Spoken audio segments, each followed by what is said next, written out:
think that's it. Lovely, jubbly, jubbly, jubbly.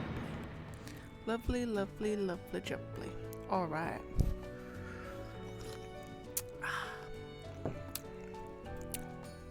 Welcome. Welcome, welcome, welcome. Oh, I've just realised I've forgotten to grab something. Hold on 1 second. I've got my other drink. 1 second.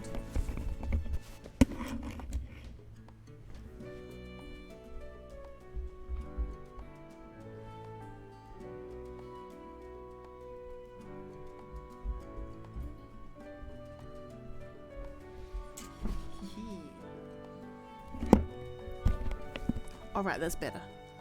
I got my water. Okay, right, lovely. Well, today I'm doing, you may be like, what? Streaming on a Wednesday? What this?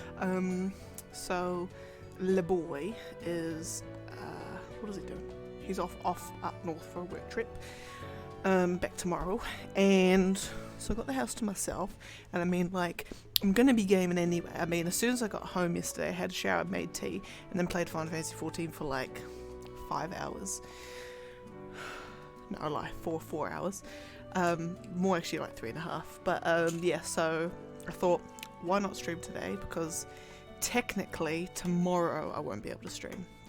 Because around the time he comes back is around the time I would normally stream, and just the way that all the things I got to do tomorrow evening just won't work. So thought I'd stream today to make up for lack of tomorrow. Because yeah, today is Wednesday, isn't it? Yeah. God, I'm already losing track of time. And so I thought, you know, get it out of the way. At least we can, you know, continue our good trajectory. Because actually no, I'll get into that later. But oh goodness, right? Okay. First off, roll call. Cup of tea, check, done. Oh my goodness, done. Cup of water, finally. Did forget that, but I got it now. Pack of biscuits that I've got 2 and a bit biscuits left. Check. My phone. Oh, and today I got myself another phone. And I'll tell you the funny story about that one. And yeah, but anyway, so roll call, we're done, we're ready to go. Let's crack into it. Let's do this. Hopefully no one needs me work-wise, because I am doing it like, got home from work about like 15 minutes ago, so hopefully work doesn't need me. But we're in it to win it. Let's do this. Let's go. Yeah, so what's some interesting things? Oh, so update on works bake-off. So one is so this week we had 2 peeps. Neither of them wanted to progress to the next round, which is always great in a competition. When you've got 2 people facing against each other, neither of them actually wants to carry on. But anyway, it's their choice. So they did that. What was it?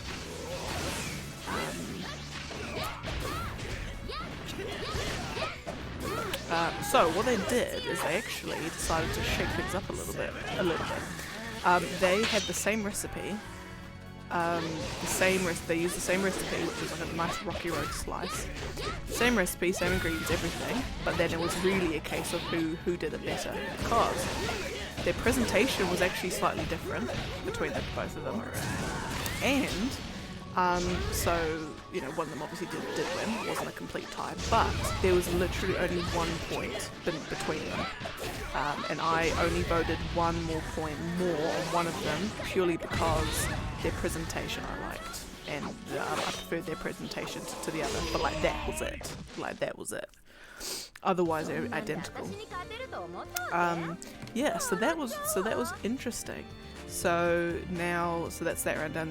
We've got one more like heats round, and then it's the semi-finals, which we need. So, and I've been practicing. So Sunday after the stream, I practiced making some brandy snaps. I've never before made them before. Oh my goodness, they're easy to make. Oh my lordy, they're so easy to make. The hardest thing about making brandy snaps is after they're cooked, shaping them to what you want. Like, we were trying to do cylinders, but I think we were just too slow and it just harder, like it just was rock solid before, or like it got to a point where it was too solid for us to be able to shape it properly, and then it just started cracking and splintering. So, but they were delicious, and we didn't have ground ginger at the time, which is what you're supposed to use, so I just used cinnamon. Even still, even with cinnamon, good gracious, they were lovely. They were delightful. Absolutely delightful.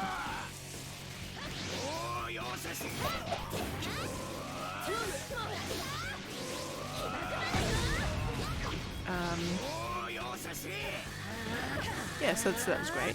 So that's that update. Now what's the other update? Oh, other update. Okay, so I got a phone.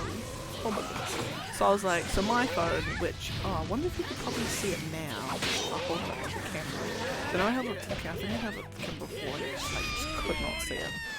You might be able to see it clearer this time. Maybe. Oh, maybe? Oh yeah, so you can see a crack there.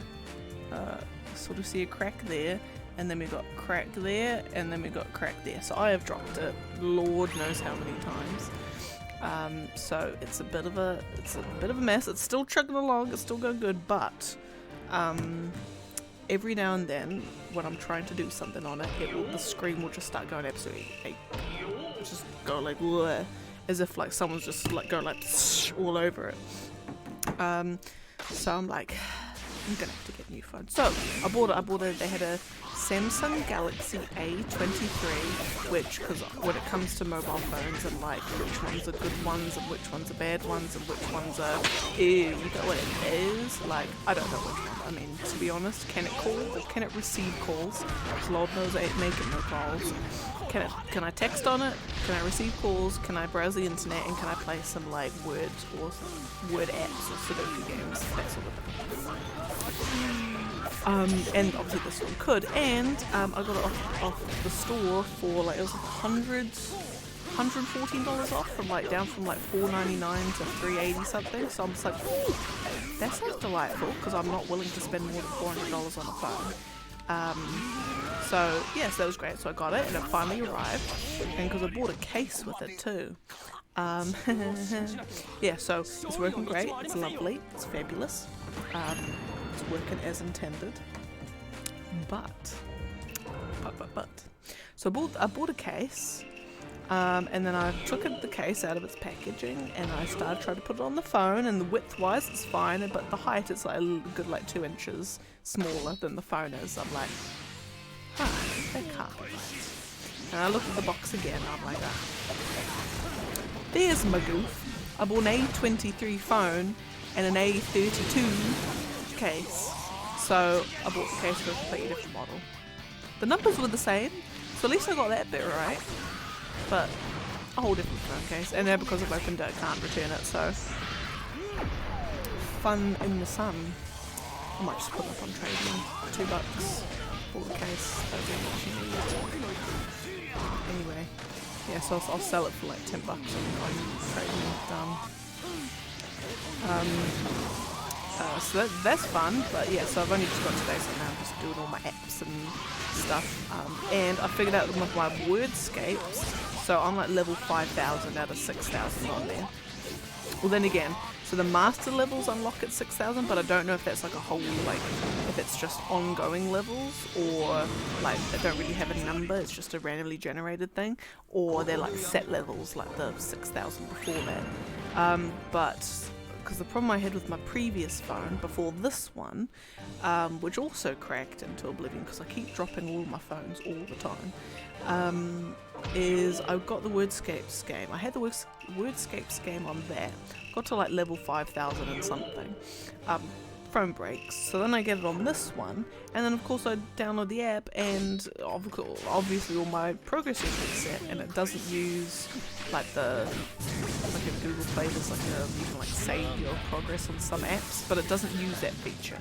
And I'm just like, what? So I'm down to like level 5,000 again, and I don't want to have to reset my progress again. But I had a good look, and apparently in Wordscapes, if you sign in with your Facebook, you're connected to your Facebook, and then on this one,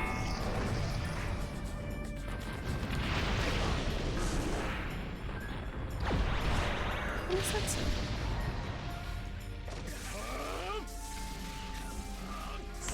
What's that doing? Must be like a motorbike next door. Goodness. Anyway.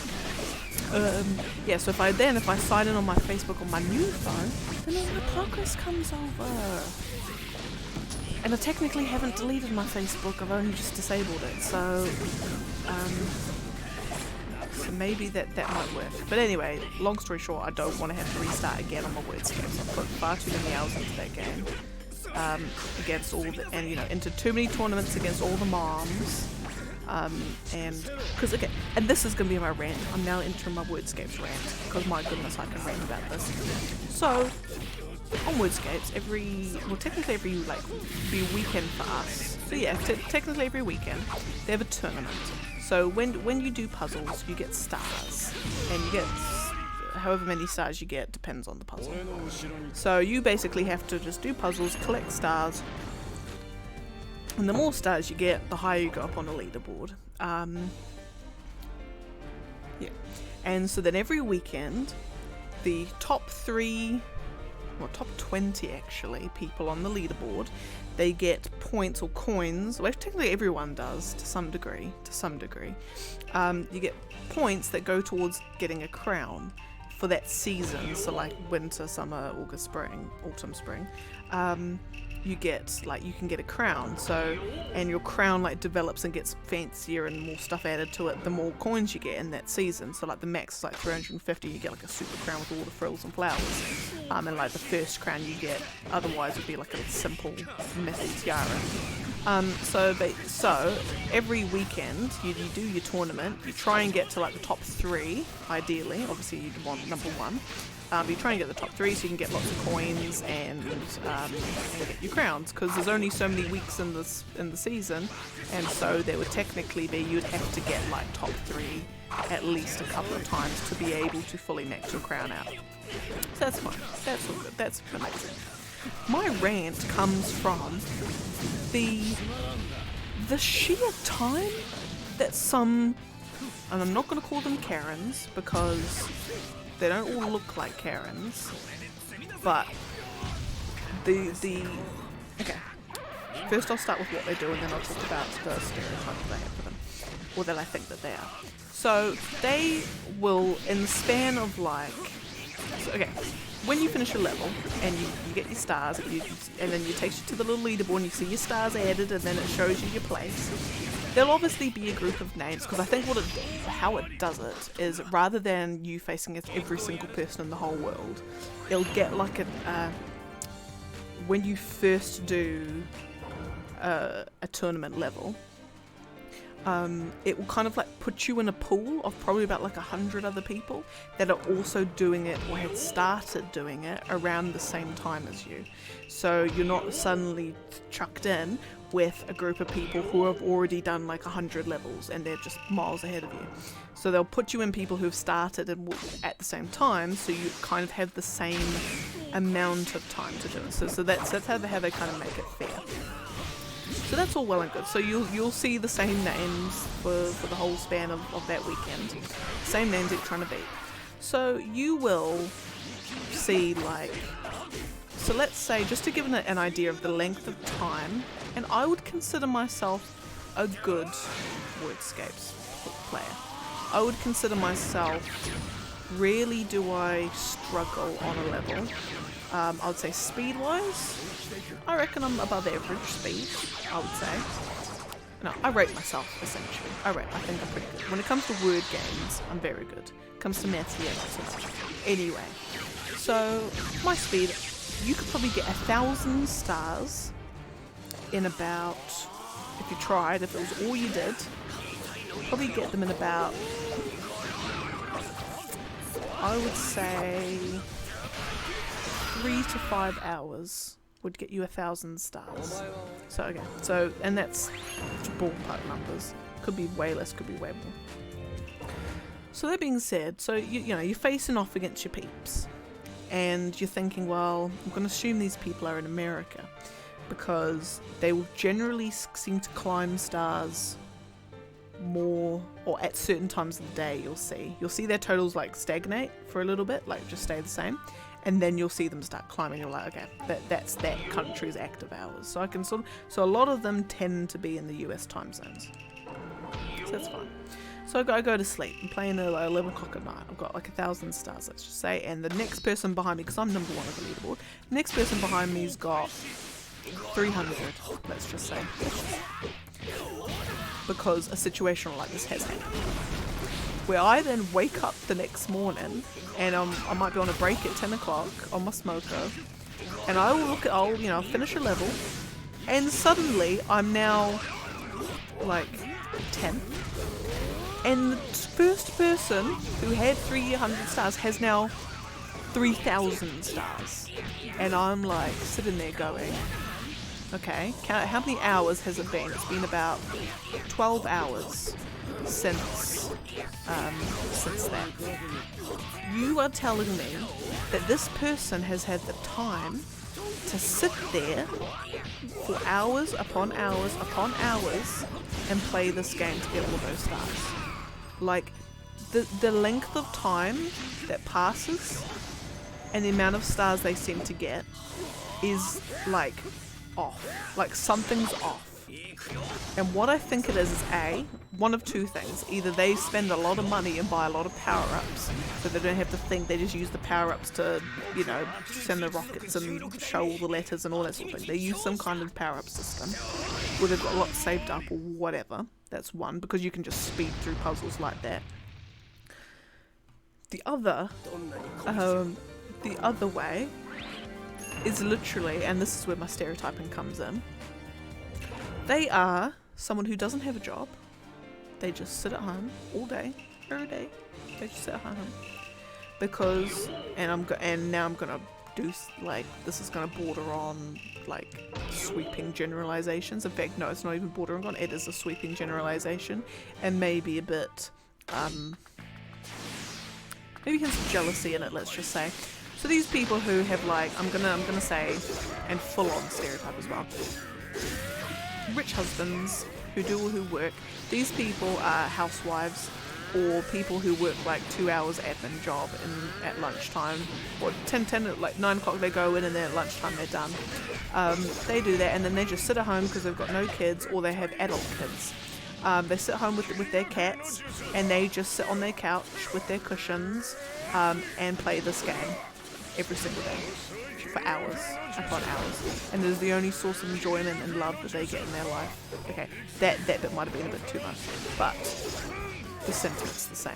Basically, these people either can't have a job or can't sleep, and it's one of the two, because the amount of stars that they're getting in the time frames that they're getting them is obscene.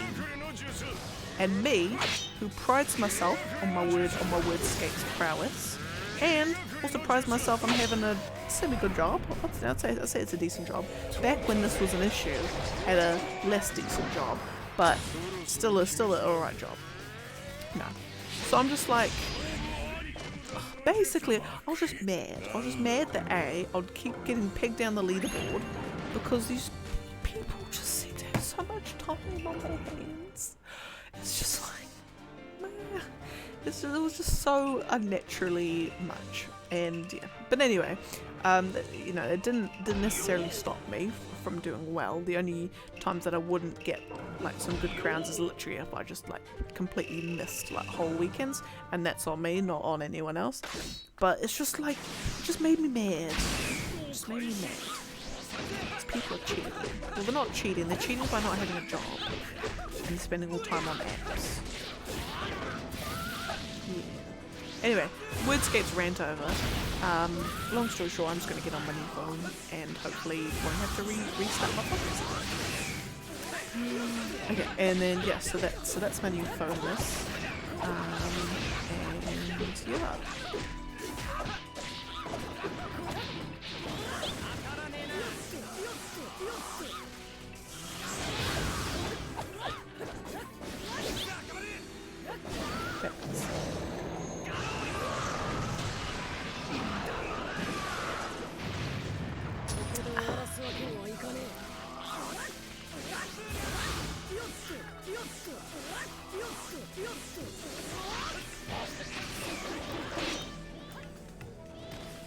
Nope, sorry, my good sir.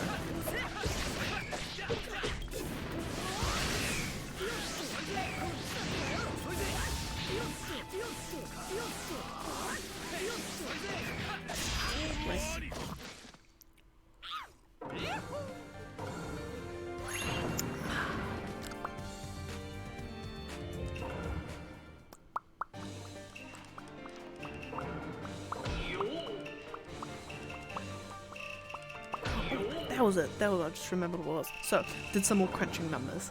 And so, considering that there's 28, so we're now on day 29, but there were 28 days, and we managed to finish, did the crunch the numbers, we've done about 1,913 fights. Almost at 2,000 fights done. So, if you divide you divide 1913 by 28, you get about 68 fights. So we're averaging around 68 fights per day. If you then we assume that for every day beyond that, we will also be averaging 68 days. It means that we will actually have this done. We've now gone down from the estimates of 213 and down from the other estimate of 175, but we're now at 165 days we'll have this finished.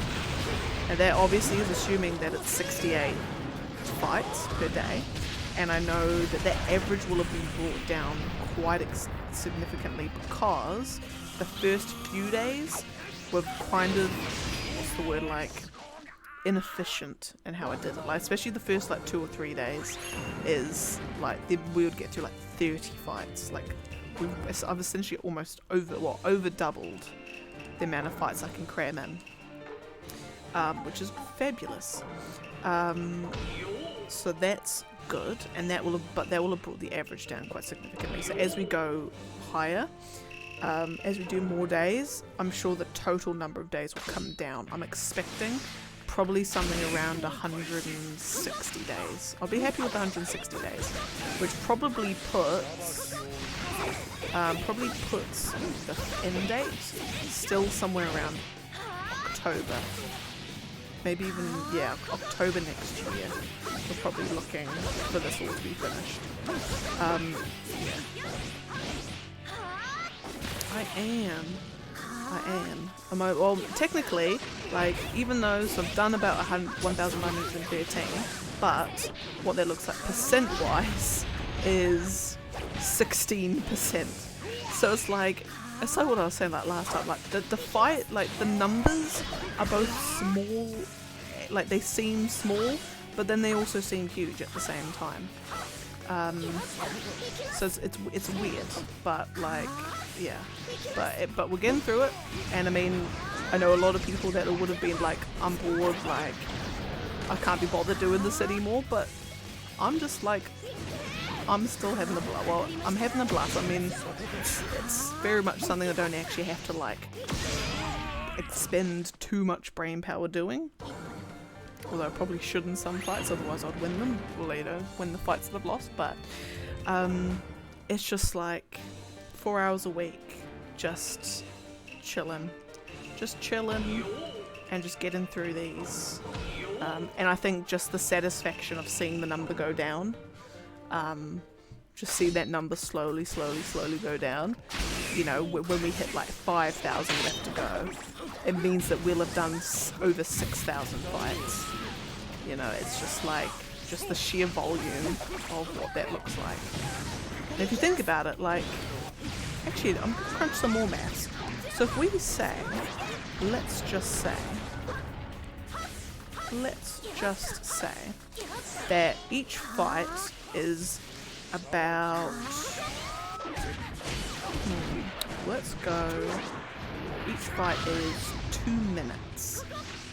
So that means 6,000 fights will have done roughly about 12,000 minutes of games of fighting. Let me just quickly check what the boss's message is. Just might mention me or something.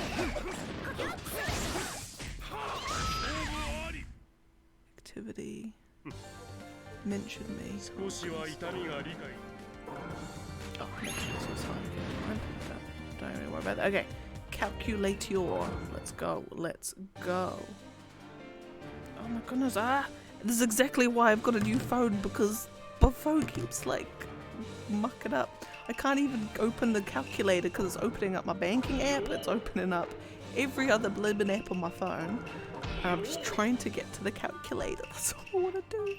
I just want to get to the calculator. Oh, so what I have to like keep doing is like turning my phone off. Well, not off, but like close it, like turning the screen off. Oh my goodness. Can you just go on the calculator? Okay. Right, so now we're now going to calculate what we can calculate with 12,000 minutes. Let's go. Right, 12,000 minutes divided by 60 is 200 hours. Which isn't, and it's a lot. But it's also, like, all these numbers are big but they're small. 200 hours isn't actually that many. That's what, like 10 days? That's 10 days worth. This is nothing.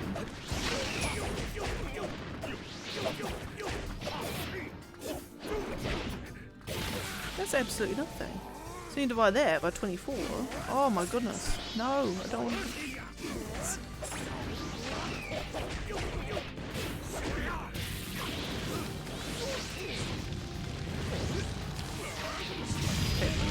Okay, no, I don't want that. Can you just please, okay,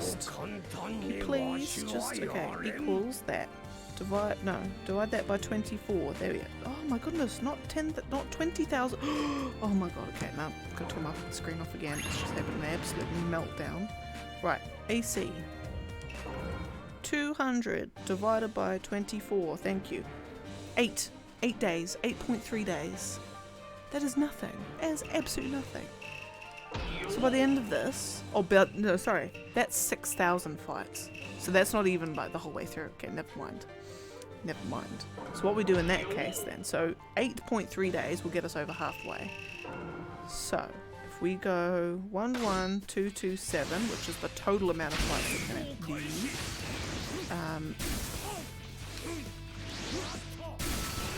and we times that by 2, gives us 22,454 minutes. We divide that by 60, that gives us 374 hours. Which again, is like, that's not even like fully double. I mean, it wouldn't be fully double anyway. It shouldn't be. So we divide, oh my goodness.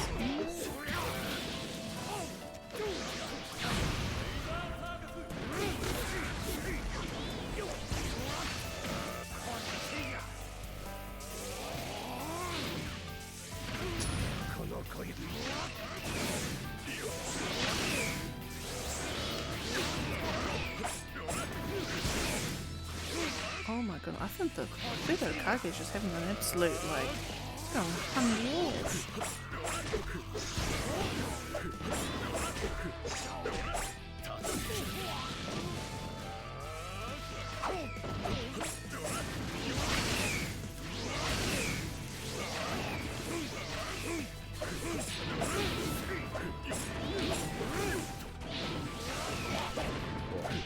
Lovely, okay. So, divide that by 24. Okay. By the end of this whole shebang, I will have done 15.6 days worth of fighting. And that's with some broad assumptions. That's assuming that every fight is 2 minutes long. Exactly. And yeah, well actually no, that's the only assumption now I think about it. Yeah, so that's assuming that every fight is 2 minutes long. I'll spend 15 days doing this. And of course there'll be fights that are less than that and there'll be fights that are more than that, so it probably will average itself out around about 2 minutes.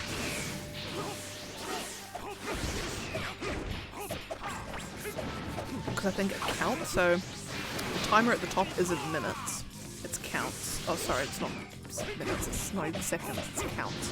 And I think a count is 2 or 3 seconds real time.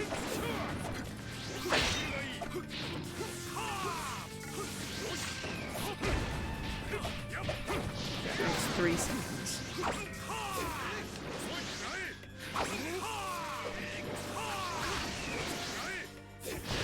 Lovely.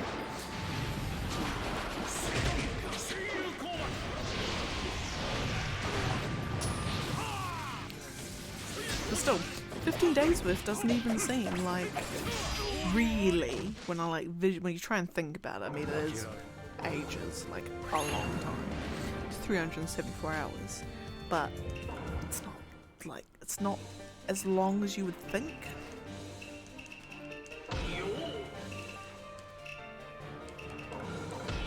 Anyway, I need my biscuit to refuel. Because,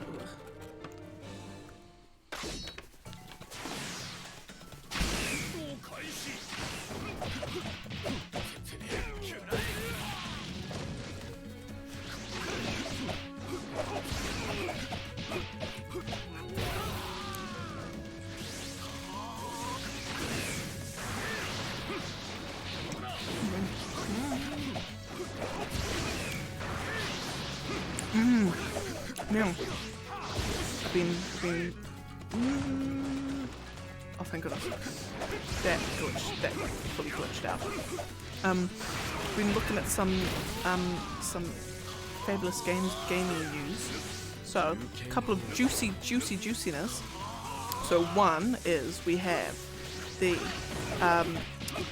supposedly the PlayStation Showcase should be leaks are saying PlayStation Showcase is going to be September the 8th.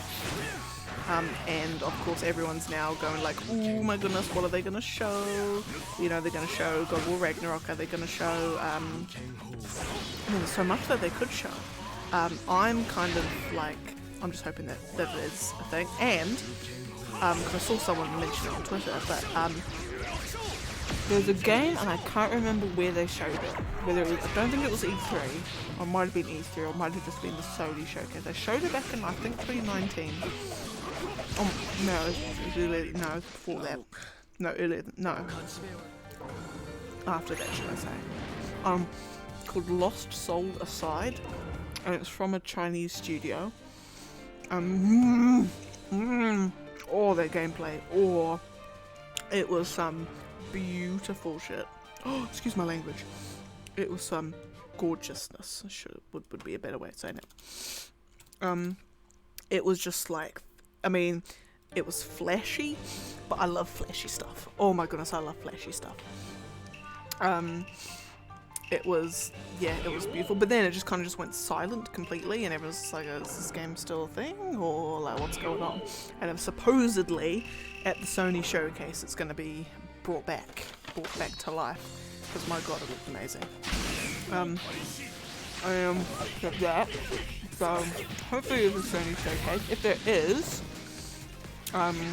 depending on the time that it is, I might either, I might stream it live, or if I can't stream it live, then I'll probably watch it back that night, or my equivalent night, and just like I'll try and go completely blind into it too, but I won't look up anything that day, just go completely blind and just react to it as I watch.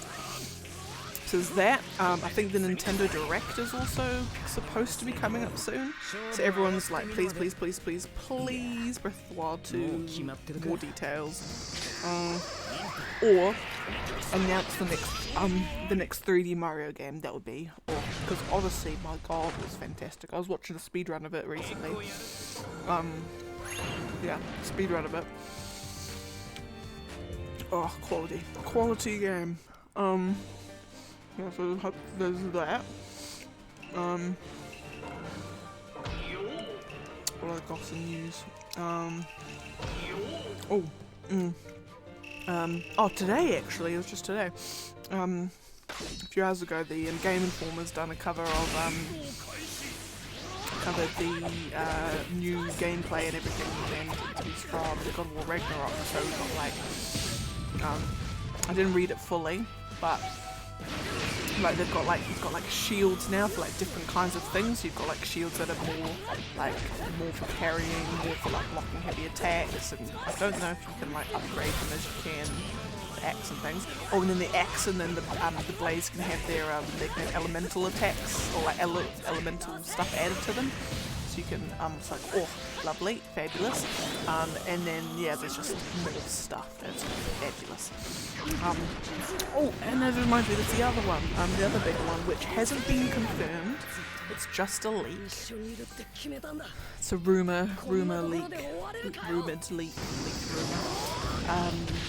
of the next Assassin's Creed game, which would come spring 2023.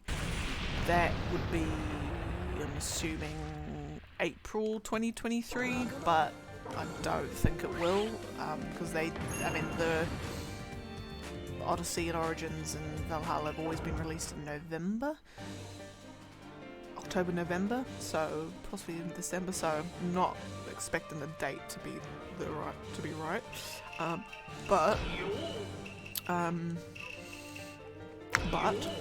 what it is they're kind of like going back to the roots a little bit. So it's going to be, again, rumored leak. It's going to be in Baghdad in like 800 AD, not BC, AD. Yeah. 800 AD. It's going to be, there's going to be no level up system, so I don't think they're going to have, it's not going to be like the recent like levels up where you've got your skills trees and everything. I think it's going to be like the old, the classic ones, should I say. We don't say old, we say classic. It's going to be like those ones where you just kind of unlock skills through story progression. So they're kind of doing that a little bit more. And it's going to be based on the Battle of Samara, not based on, like, happened around the Battle of Samara. And it's going to be, apparently it's going to be Basim. So in those who played Valhalla, the assassin who you meet at the start and follows it, not his apprentice hyphen, but the main dude. And I won't say why he would be the focus of this particular game, because it would deal with a particular subject matter that concerns him and is quite big overall plot-wise, and would be spoilers to anyone who hasn't either A, finished Valhalla, or B, played it but wants to. So I'm again not going to say, but what happens at the end of that game, and so that's going to be the next, supposedly the next one. There is another, and I don't know if it's like, if they're doing it, because I imagine, so there was talk of another Valhalla called, another AC game called Rift or something, or I think that was just like the rumored name of it, but it was going to be like less like a full standalone game. It was kind of going to be, I think like episodic's the word they want to use, but like an ongoing game service. So think something like Destiny almost ish, where you kind of got like you just go into the Adams Hub and there's like plugins, so you can go to the AC1 world, or there's an episode from that's related to Ezio, or there's like a Black Flag mini episode. It's kind of like, I don't know how they're going to do it, but it's not going to be like they're going to release it and then like keep adding to it over time. That was what was rumored to be the next one that's coming out.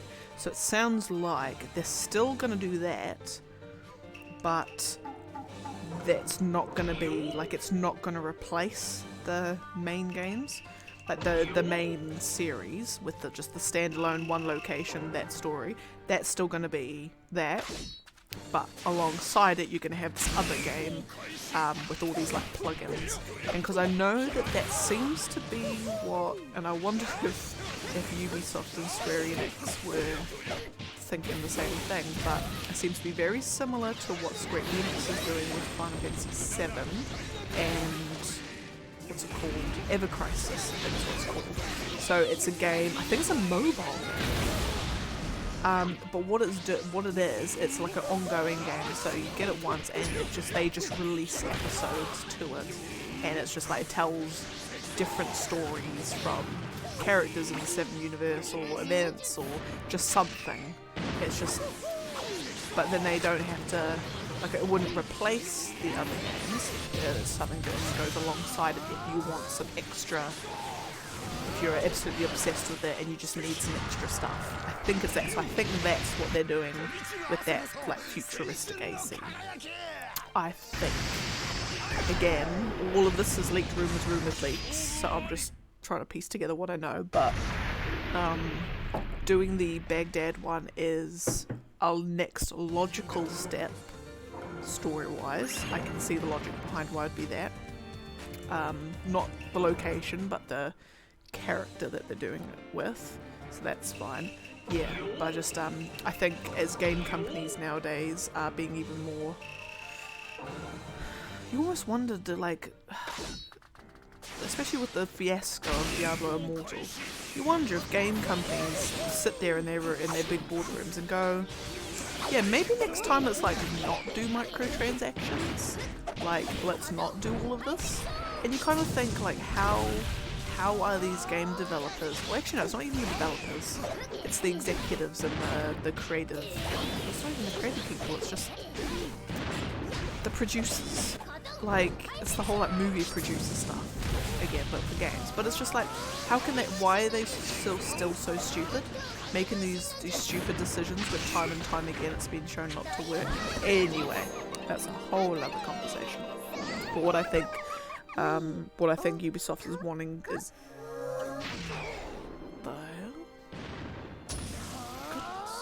but what I think Ubisoft's trying to do with that Rift one, or what it, episode 1, is they just have to produce bite-sized chunks, and they don't have to put full dev time into a whole nother project. They've already got the base there, they're just essentially adding a plugin to it, ish. So it's, yeah, far less dev time.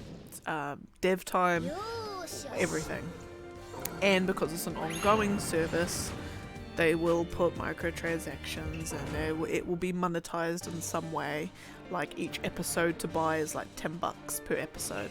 So that one game will just be cranking out money for them for years to come, with very little, or not little, but less effort on their side to maintain it. Yeah. But obviously, if they're producing quality stuff, then all the power to them. As long as they're doing it ethically and it doesn't seem scummy, then they can do what they want to do. At the end of the day, they're a business. Business can do whatever they want to do. I'm very much against the idea of, I know we at uni in our sort of like game theory, but imagine if you had to make an academic career out of games, those sorts of conversations. But we were talking about, you know, who owns content, you know, who controls what content is, because fans and fandom has such influence on things that it's almost like, do developers and writers and artists, do they even own their own material anymore? Because as soon as they do something that a fan or a fandom doesn't like, they'll get ripped to shreds. And it's like, well, at the end of the day, they can do whatever they want. It's their story to tell, not the collective fandom story to tell. So I am all for businesses and artists and storytellers or whatever doing anything they want with the source material. It gets a little bit grey, especially in conversations with some TV shows that are going on and will be released actually in the next like 2 days. Unnamed, I won't name them, but you'll all know what one I'm talking about. Comes a grey area when you're dealing with artists dealing with their own artists dealing with other source material, and artists dealing with their own source material. So, like, what's a good example? Let's say,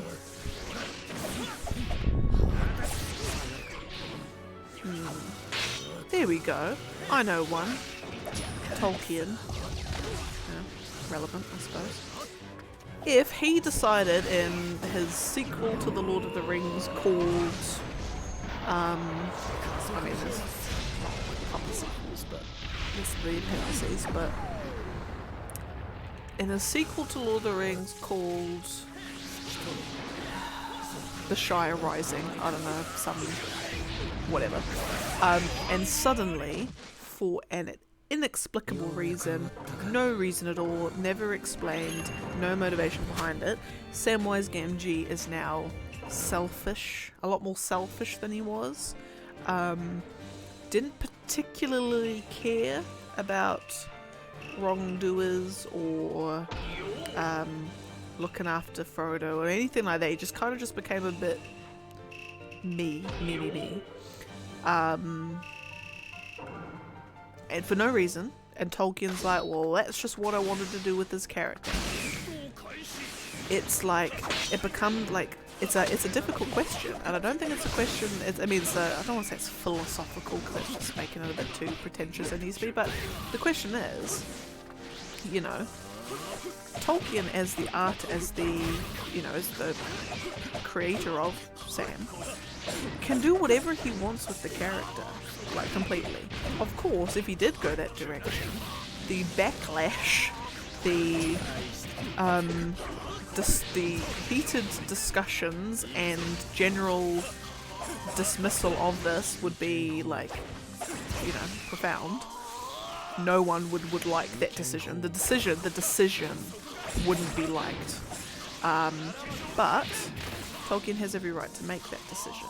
It's his character. He can do whatever the hell he wants with it.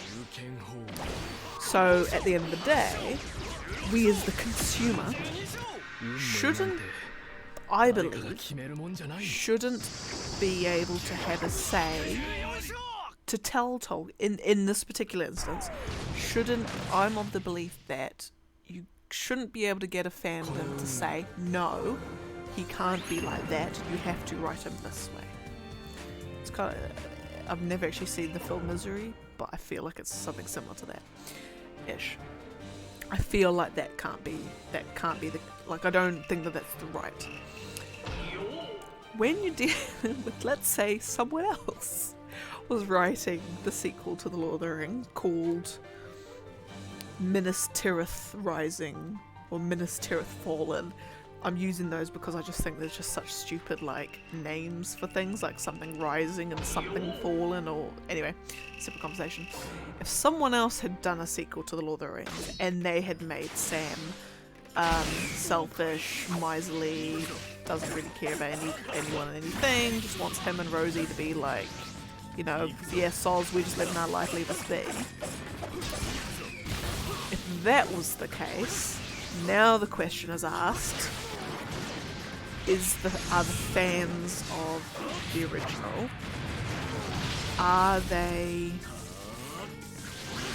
more justified in their disappointment and vitriol towards that decision? Because whoever wrote it, they're not the original, they didn't create Sam, so their perception of him can only be all they know of him is what Tolkien's created, but yet they've made the decision to completely 180 his character, again, for no explicable reason. So in that case, is it still like, and I don't even know this myself. Oh, thank you so much for the follow, much appreciated. I'm trying to, what's the word, piece together my own philosophy on things. I'm not on Xbox, I'm on PC, sorry.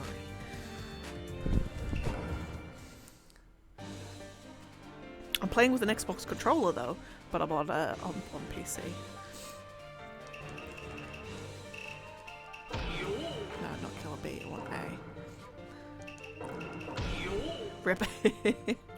I know, I have noticed, I must say, I have actually, well, I mean, it's nothing game breaking, but I have noticed that, because I've only ever played before this, I've played on the PS4 version, and I've now noticed as soon as I'm playing it on PC that a lot more technical glitches and little bits here and there. There's even like a sound glitch at one point, but yeah, I got that sorted.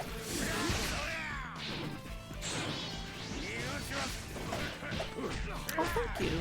Yeah, no, the backstory, because you'll probably be wondering like why you're just doing fights over and over. The backstory to this is, I mean, it's not nothing crazy. I've just decided, because I've always wanted to, for whatever reason, again, well actually no reason, I want to do every single character in this game, and I want to face every single character in this game with every single character. So we started with 11,000 fights remaining to go, and we've almost done 2,000. So, and that's all it is. So I'm like randomly generating a whole list of fights, and just ticking them off as I go through, and that's it.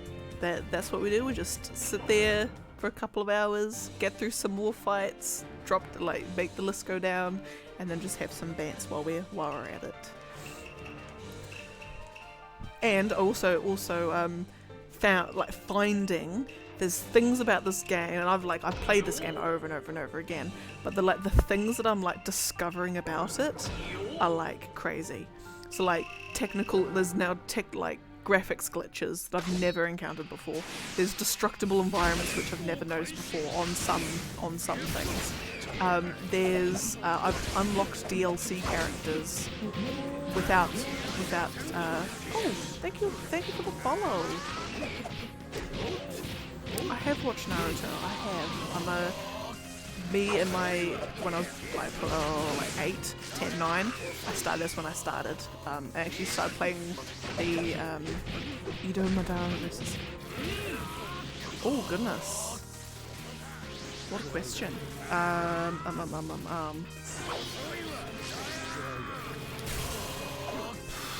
Probably. My mind's telling me Ido Madara, but my heart's telling me Itachi is just me.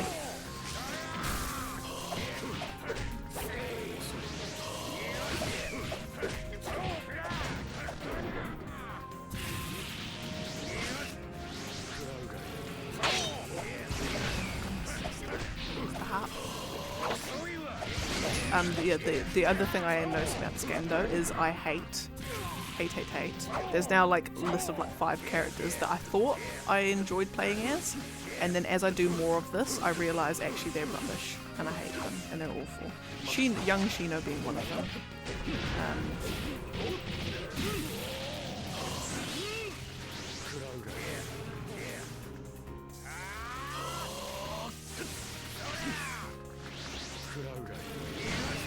There we are.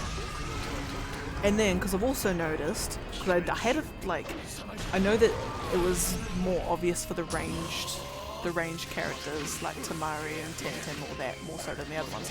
But I've noticed that there's at least like a good, I want to say like 4 categories of characters, and the way I categorize them is and it's dependent on where damage is, how they deal damage. Let's just say. Oh my god, don't even get me started on the puppet people. The puppet people. Like, when I get matchups where I've got to do young Kankuro, I get the shakes. It is just so awful to play as. And so I suppose like the thing that helped me get into Naruto even more was when I played the Ultimate Ninja games on the PS2. Those games there's some good stuff. Characters like Kankuro and Sasori were fine in those games. They were good. And then this one is just nah, not happening. Yeah. Oh goodness. But yeah, so I put them in 4 categories. So there are characters that deal the most damage via melee attacks and combos. So those ones is I think Lee to some degree. There's characters that deal damage most by jutsu, which I think is Sasuke, definitely, Kakashi, I think Naruto as well. I think Naruto's kind of the most one where it's least obvious, but I think he deals the most damage with jutsu. There's some that deal damage with mostly ranged. Young 1010, oh my goodness, she does absolute chip damage when it comes to her melee. She does absolutely nothing. But her ranged obviously is not the case. And then there's characters who deal the most with their ultimates. And I'm just trying to think who that is, because I know there's a decent example.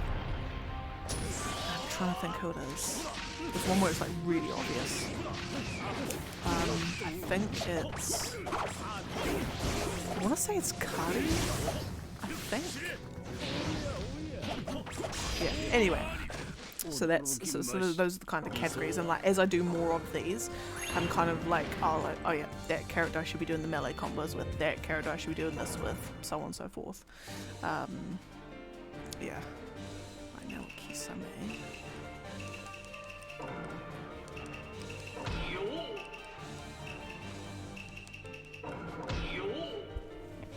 And I was actually thinking, even like, so once I've finished all of this, which is slated to... Oh, that was probably the one that I never played, because when it came out, me and we weren't broke, but we just didn't have, I don't think, because in New Zealand, the amount, like the games that we got, or that were available in stores when it was still like you could only get physical copies, before digital stuff was even a thing, the amount of games we could get was a lot more limited than what you would get in the UK or America. So the Broken Bot, I had never found a copy, and I kept like reading like magazines and seeing like it advertised on the like 360. I'm like, oh my god, I need to play it so bad. But yeah, because I played all the Storm games. I've done there was an Ultimate Ninja. Revolution? I keep thinking it's Revelation, but it's not. It's Revolution. It's basically like where you're like on a giant island and it's just all the characters, and it's just a giant tournament and you just pick a character and go through to the end with them. I've done that. I've done all the Ultimate Ninjas on the PS2. So 1, 2, 3, 4, 5. And I've done the Uzumaki Chronicles on the PS2, which was weird. Like when even though I haven't played them in so long, I just remember them as like, they felt weird. Like, as terms of Naruto, like, is this Naruto? Like, it just felt far darker than Naruto was, or should have been. But yeah, and the other thing too, which because I've kind of gone down like a bit of a memory lane with the PS2 games, is, and I'm wanting to play them after this, which I'm slated to finish this in like October next year, is the ultimate jutsus just all of the kind of like attacks or like combos or things that characters can do, I feel have been far better and more creative in past games than the Storm games now. Like, I mean, like you think of like adult choji, well, not adult, like teenage choji. You feel like, what is his ultimate jutsu actually? It's like he goes super big and then just like slams the ground. Like that's it. Really. Like some of them obviously you can tell that the developers put a little bit more thought into some of them. You know, like, oh yeah, this is gonna look sick. But like you look at like the stuff that Choji could do, or that they got Choji to do in those old games, was just like a bit more like they use this whole like butterfly Choji stuff. Like, where's that in this? You know, it's just anyway. But yeah, no, Broken One was probably one of the only Naruto games. Actually, no, the only Naruto game I haven't played yet. Unfortunately.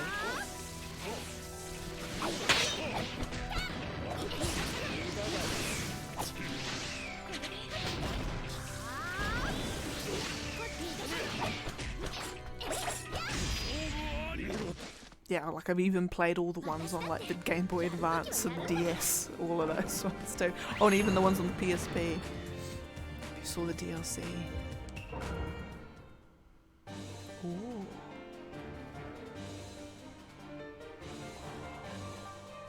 I imagine. I know the I know on some of the older games that have like, if you had people in a team or they were partnered up, you could do some like, yeah, you do like their combo jutsus and stuff off, I'd imagine. Especially when you get cool matchups like Itachi and Sasuke. Because is it which version of, I imagine it's like resurrected Itachi and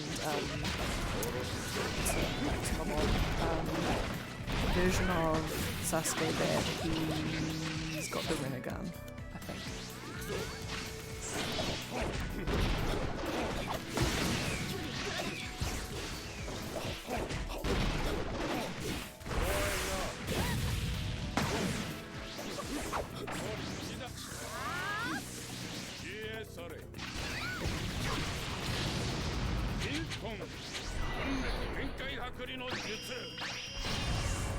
I'm gonna drop my blue tag. Oh goodness.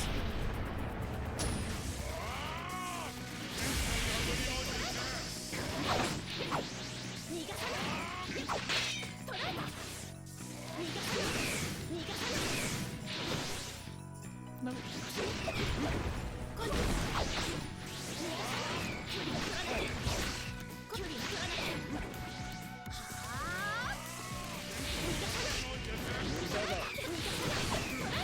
Okay, actually, now I think about it, because I'm just trying to think like all the other Naruto games, and like she said, it's not really like a game. It's not like a game. Technically is, but it's like, yeah, it's not a console game. I think actually no, the first ever. No, in fact, before I was even into Naruto as a thing, or Tachi normal slush.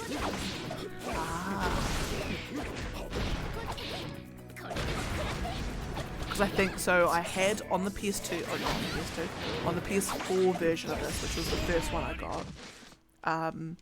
I know I got the Boruto DLC, and so I know I would have seen that jutsu, but I just can't remember it off the top of my head. Why? And the reason why I'm not playing on the PS4 version anymore is purely because it was actually my dad's copy. Oh, it's not with the Boruto DLC. Oh.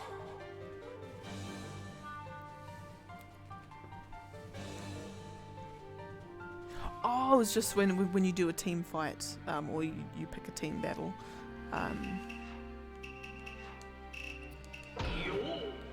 Of course, yeah, what am I on about?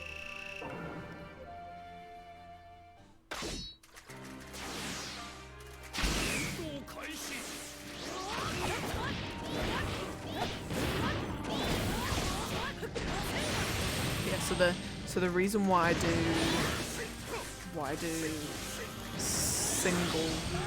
single 1 round battles on this.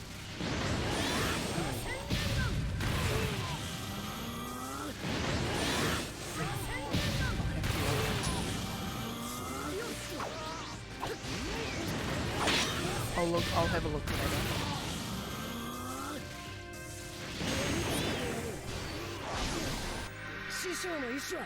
Is it a like a Susanoo one? Or a bit oh. Now that I think about it, because I was looking up videos. I was looking up videos of something. And there was like screenshots of because I was looking up combo, like the linked ultimates from Ultimate Ninja 5 on the PS2, and then I was on the YouTube videos on further down, they had some like screenshots and stuff. I'm like, well, I don't remember seeing those ones. I think they were like the 5 Hokage all like together, and there was one, and I think I saw like Sasuke and Itachi's Susanoo like kind of like side by side, like doing like a big move or something, so I'm guessing it must be that one.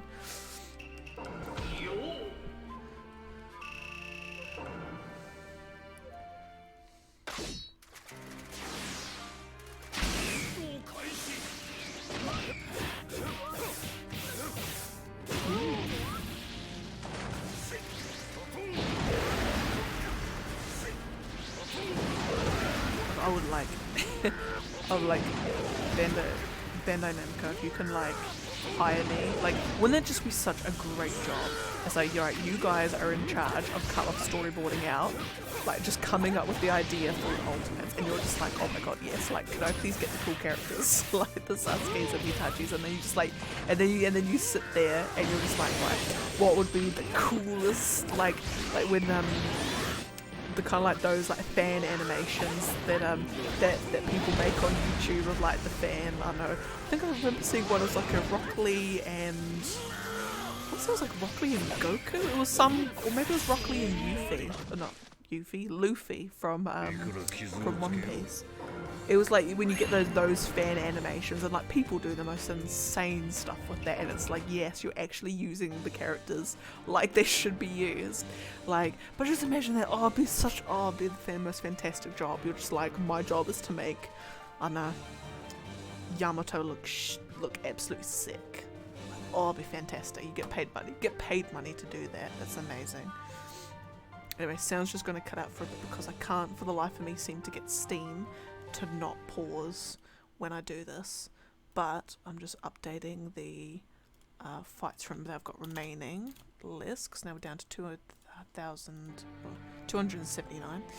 There we are. Rock Lee and Gaia. Oh, the combo one. Yeah, no, there's some of the stuff that these people come up with is amazing.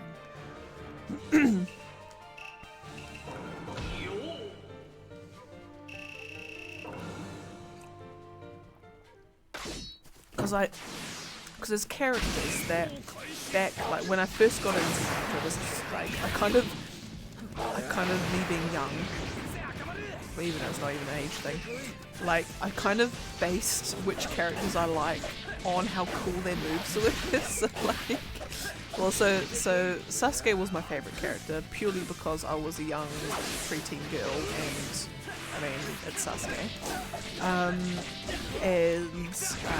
And then I think like my second favorite was Neji, and I mean I still love Neji even now. But like his like 8 trigram stuff just looked so cool to me. I'm just like, yes. Is that the so I've actually never played any one of these games. I know, like, I've been looking at Odyssey, or the one that's coming out, or coming out, and I'm like, ooh, I do love myself open world, like, yeah, open world sandbox games, like anime games especially. So I was like, ooh, I'm tempted to pick that one up.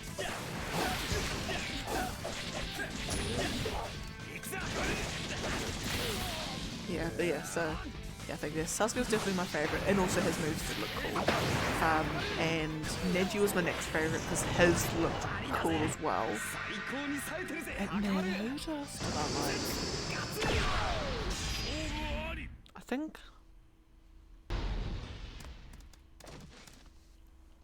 Yes, yeah, exactly like that one. Yeah, that one.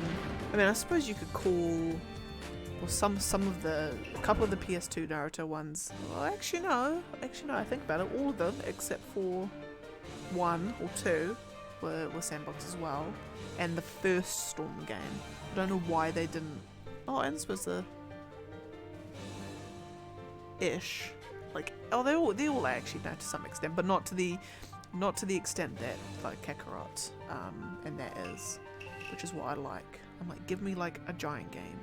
Like I'm all for, like, give me like a huge giant world. Like my ultimate Naruto game would be, I mean, I was gonna say like Skyrim, but Naruto, but no. I will take any day. What am I trying to say? So like it's basically the whole of Naruto. Yes, like a little in adventure mode, but like I want that, but kind of like super. Cause like, so like the PS2 games, and I don't know why they didn't do it for Storm, but like the PS2 games, and they're kind of, I will talk about them a lot because as I remember them, they're just actually amazing. But like they had like, you could take other characters along, especially number, I think it's 5, was like you can have like Sakura and Neji coming along with you. I think those you're very limited in what characters you can take. But then you're like, I'm now at a giant tree branch path. So then you get Neji to use his Byakugan, and then now all these traps are exposed, and now you've now got dodge. There's traps that would diminish your health, and that health then carries through into fights. And then you come across like a giant wall, and then Neji's uses Byakugan, and there's like a treasure chest behind the wall. So then Sakura uses her like super punch move and breaks the wall. Like, they had this stuff in the game, and it was just like, it was fantastic. It was like big open world, big all this stuff. Oh, it's fabulous. Okay, well, I think I might, like, now that you've reminded me that game exists, I think I might see if I can track it down. Now that we're in the hashtag digital age, I might track it down, because I just remember myself being like, oh my god, I love that game, but it's just I could just never find it anywhere, like in no pre-owned boxes, or like even order. Well, back then I wasn't allowed to order online. I didn't have any money, and my parents were very like, no, you're not buying that because it's $30 and it's $30 too much. Yeah.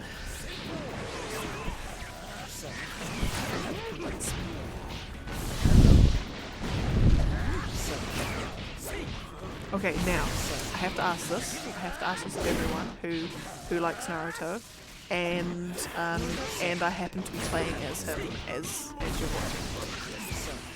Kabuto as a character, just do you like him? Yay or nay? There is a correct answer to this, so I'm just trying to gauge if how many people get the answer right.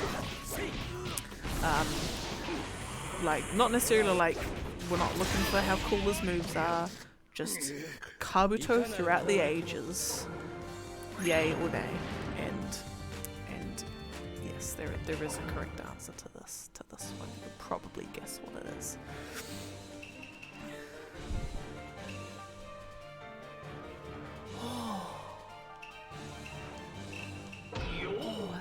That sounds fantastic. Yes. OG Kabuto, yay? Okay.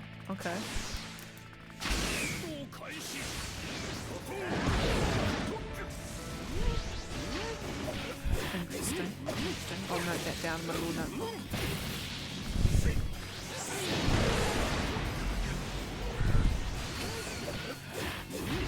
Would you say Kabuto because it wasn't really too big of a thing in first match.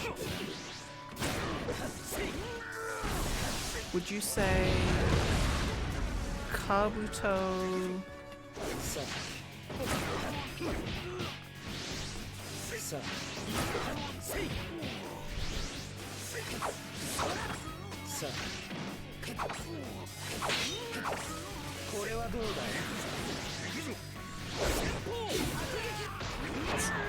Oh no, I got him. Fabulous. Oh. Yes. And do you get, so where you've got like Shikamaru and stuff pulling out, like, is like the team that you have around you, are they, oh no, because is it an OG story, or is it like the Sasuke retrieval arc sort of thing? Like, or does it kind of like combine both? Because I know I was reading something, again this was years ago so I might get the details wrong, but I was reading some article from like Bandai Namco where they were like making there was a character called like Bando? He was just like a guy with like a giant like cannon looking thing on his back. No, giant cannon arm? Something anyway. Oh, okay, so there's an OG type story. That's cool.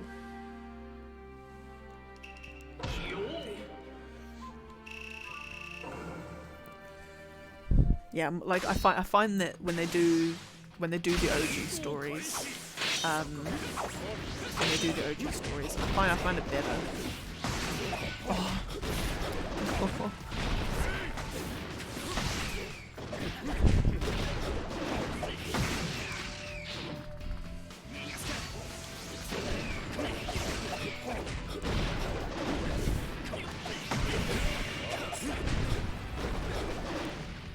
part of me just like, I always think like the OG, like original Naruto before Shippuden.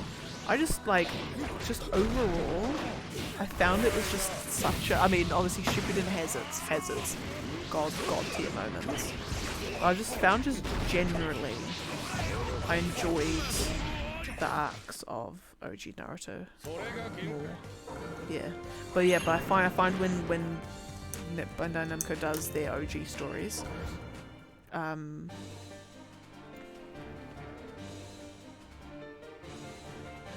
just completely banked out just then. Who was I playing with? Did I just do second Tsuchikage versus? No, I didn't. Okay, I'm just completely. I'll have these moments where I start going absolute blank, and I'll completely forget who I was playing as and who I was facing, and whether I just done a fight. That's okay, as long as this is odd numbered. Okay, it is odd numbered. Yeah. So like, yeah, Uzumaki Chronicles. There were some elements, some little elements of the like story, but then the rest was all OG. Same with Uzumaki Chronicles 2. Ultra Ninja 2 had an OG story.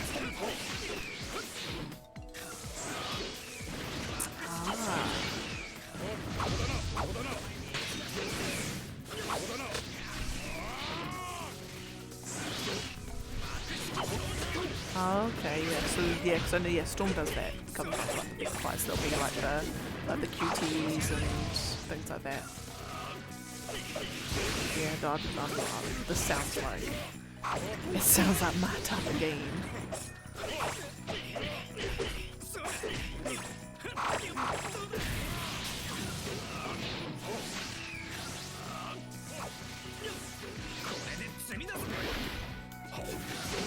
Donut. Oh, you're like, you sold it. Like, you sold it. I'm like, I'm gonna track it down. I'm honestly gonna track this down and see if I can get it, because it's on the. So was it only? Oh, I'm just checking my phone. Was it only 360? Because even if it was only 360, I'm sure. You can play 360 games on Xbox One on the Series X game. Yeah, so I'll just play it on that.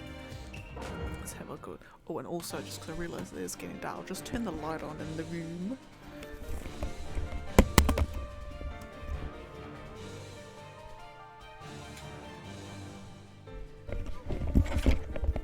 There we go.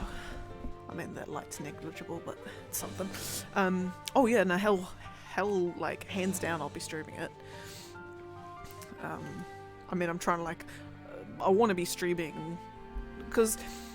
Like, I play games all the time anyway, so I basically just want to stream what I'd be playing normally, and I'd be playing that game normally even if it wasn't, so, like, oh, don't you worry. Interesting. I'll see. I'm just going to have a quick squiz on my phone while things look broken on. Might be able to get on trading or something.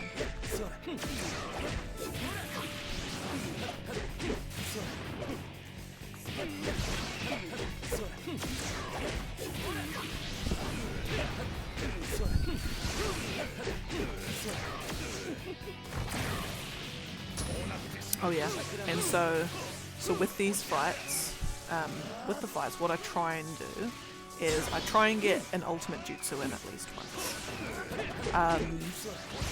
You will notice toe snatch. Oh, that one?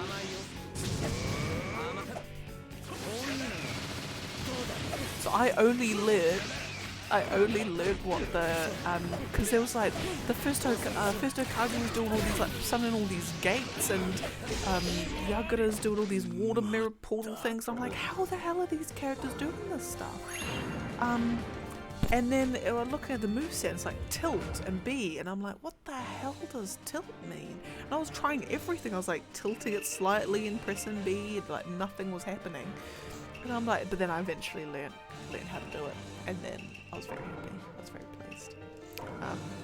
Yeah, but in every fight, I will try and do an ultimate jutsu. I will not do it though with any Kabutos, because this is where the correct answer, or with the answers come into it. Kabuto is my least favorite character in Naruto just for fun. Like, I have ever found him a likable character in any sense. I mean, he's a villain anyway, but just something about him. I mean, he's one of those characters that gets worse the longer it goes on. But anyway, so, again, I will not begrudge anyone who thinks otherwise. At the end of the day, like, if you enjoy him as a character, then power to you. At the end of the day, I don't know. All it means is that when I'm playing as him in this, I'm not going to do an ultimate jutsu if he's fighting against someone else, because it's kind of like I don't want to give him the satisfaction of doing it. But if I'm like, when I'm doing the fight where it's like himself versus himself, then he's going to do it, because he's only hurting himself. Anyway, so again, super petty, super just like, what? But yeah, so don't worry, I'm not keeping track. Okay, good. I'll give you that. Every other version is trash. I'll give you that. I will say, and I will give them when the bit in what's the name of the arc? I want to say Tsunade retrieval arc.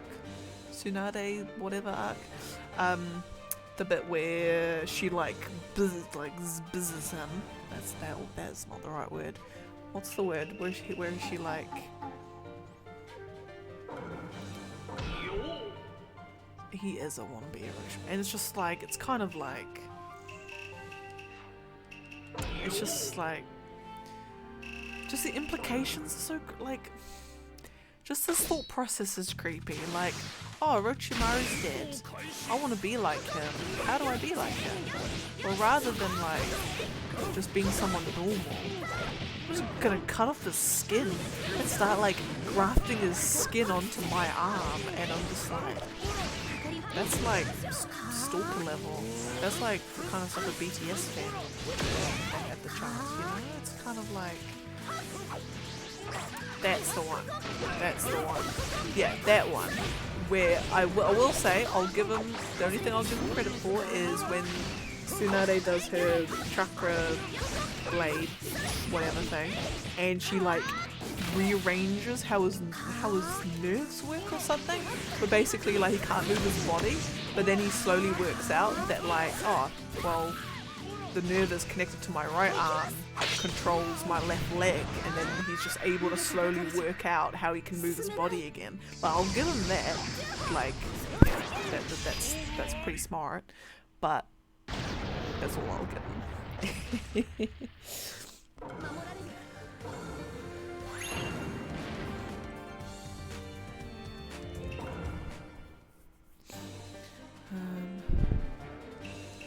And I will actually, the more I think about it, just there's so much good stuff in OG Naruto. Like even Naruto trying to learn how to do the Rasengan, and then all it takes is for him is watching the cat play with like the wall or something, and he's like seeing how they're like sort of like patting it from like side to side, and that's how he works out how he's gonna help himself be able to do the Rasengan. Like I like that. I like that.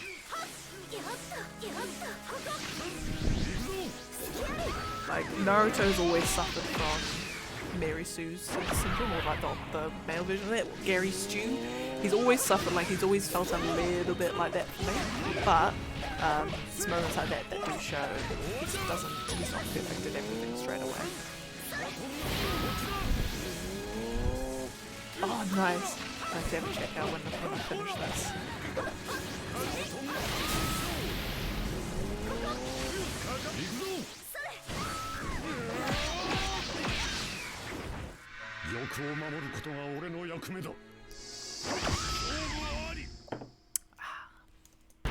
Delicious water.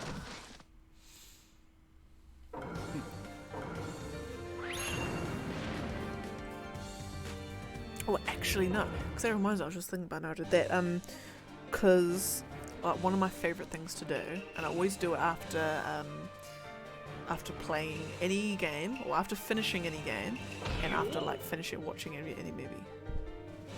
His up combo. I feel like I have. but I'm just trying to remember if I'm getting mixed up with someone else. I feel like I have. Is that the one where he does like all like the super fast punches and then like slams them up or something? I think.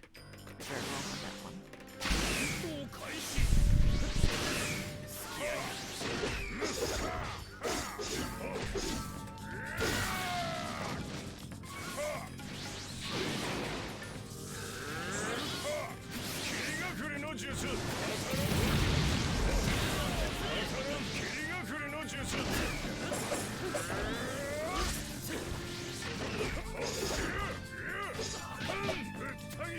Come get me.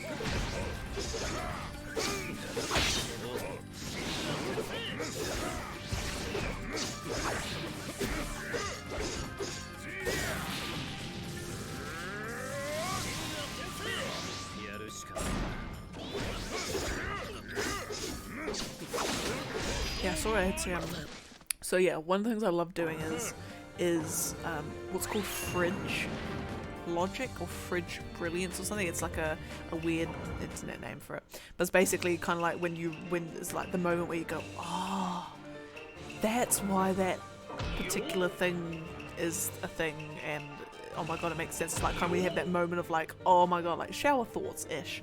But there's a really interesting one about Naruto, and it makes perfect sense as to why he's so like OP all the time.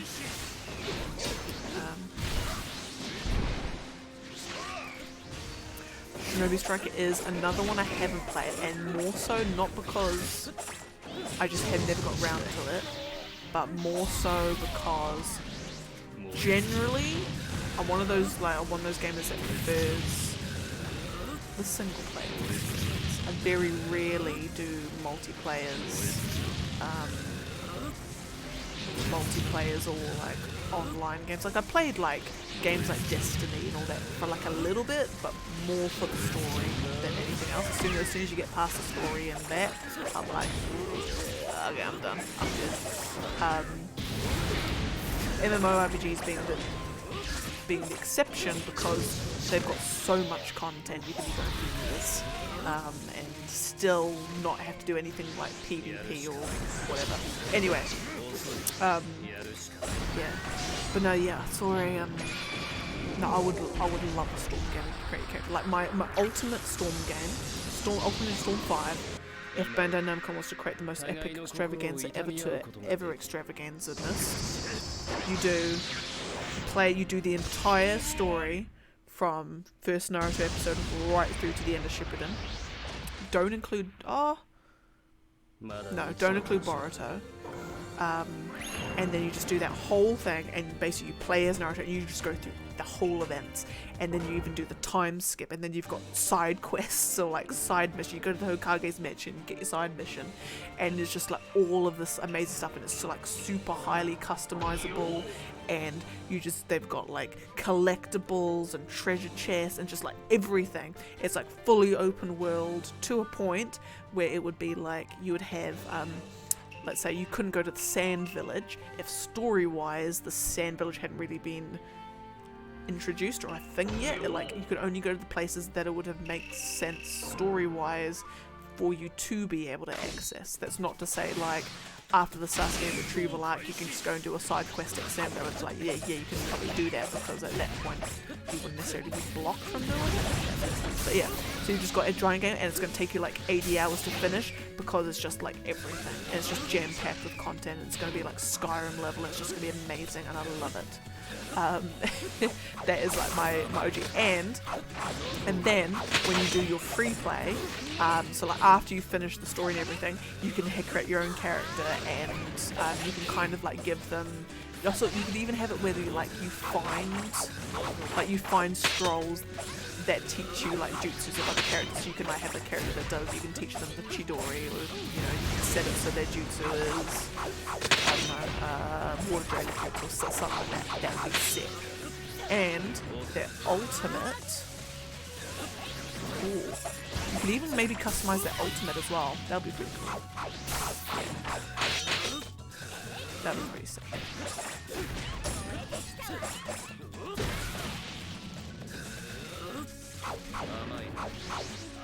Oh my goodness. Lady. Right, stand there. Stand there. Oh my goodness. Right, stand there. Thank you. But yeah, that would be my ultimate game, and it would be fabulous. Oh, and then when you're doing your free roam, you can go and like add people to your team.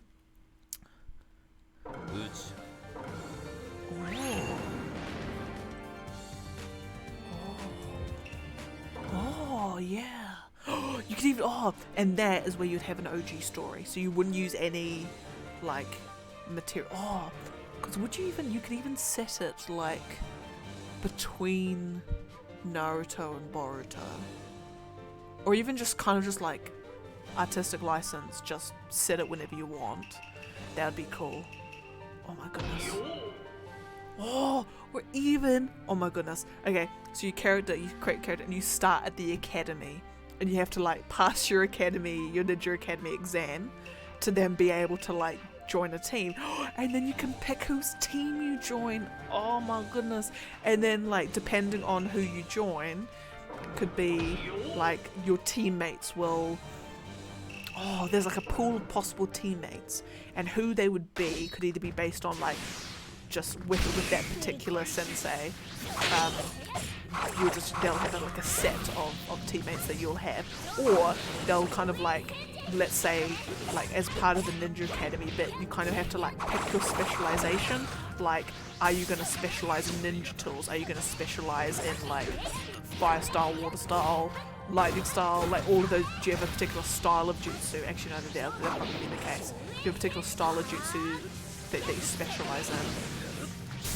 Oh yes. Oh my goodness, this is going to be fantastic. Oh my goodness. And then as part of the story, you do a kind of like, you do a time skip in a sense. So like you start off as Genny, and then oh my goodness, and then you have to like, oh my god, and then you do the tuning exams. Oh my goodness, yes. And then you have to do like the, oh my god, and then oh my god, I'm getting so excited now. Just thinking of all the possibilities. But like you do the tuning exams as they fully are, where you get the so like you have to do the paper exams. You get the sheet of paper and you can go in and start filling in your answers, but you get the option to quit. And if you do quit, then you fail, and obviously you'd have to just retry it at some point. Or maybe it goes like persona level, where there's actually like time, like it's all timed. So for you to be able to take the tuning exam again, you've actually got to wait like 6 months or a year or something. That'd probably be a bit too much, but yeah. Oh my goodness. And then you pass the tuning exams, and then you can now take tuning level missions. Like it'll be B rank missions, wouldn't it, by that point? Yes, oh my goodness. And then on certain missions, and you get paired up with other people from other units. Oh, this is, yes, we need to do a collab. And fortunately, well, ish, not really, but like, so I did, oh, yes. But then would it be randomized? That's the thing, because I would like to think that you can choose. Or maybe they pull a whole like Oblivion thing where like you're doing things in the academy, you're doing like little tasks or like sparring matches, and depending on your play style, it kind of like recommends you a style. So like, oh, you're like super aggressive in your attacks, you'd be a great fire style person, or you're playing really defensively, you'd be really good earth style. But then you have the option to choose. Like you can say, like, kind of like taking out of the story a bit, you can be like, yeah, I'll go with that recommendation, or nah, I actually want to be wind style. Like I just want to be wind style. But the game has kind of recommended you the other one based on your playstyle, or what it can see of your playstyle. That'd be sick. Oh my goodness. Yes, and then and then, oh my That's the best thing ever. Best thing ever. So then, because it'll be like semi-open world, you go around and you can find trainers, like special trainers, there'll be like a wind style expert or like a hermit in the mountains who's like master of earth style, and if you like find them and do like secret job and do a job about it, you can get like a super like forbidden earth style move that's like super OP but uses like heaps of chakra or something. Oh my goodness, that'd be fantastic. Oh, and then, oh my god, and then I'm just like, okay, and then to even cooler is that now you're bringing like environmental puzzles into it. So if you're a fire style, if you master a fire style, then let's say there's like you're in like a forested region, and you'll be able to like use your fire style jutsu to be able to clear paths and like burn down, like not burn down the whole forest, but clear obstacles and things because you've got fire jutsu. You might be able to do the same thing with with lightning style, where if it's like raining or water, you either do more damage with your lightning style stuff, and then obviously if you're water style and you're in that forest, and if you've got a fire style person on your team, then you can use them to clear the obstacle. Oh my goodness. Oh, this is fabulous. Oh, this is amazing.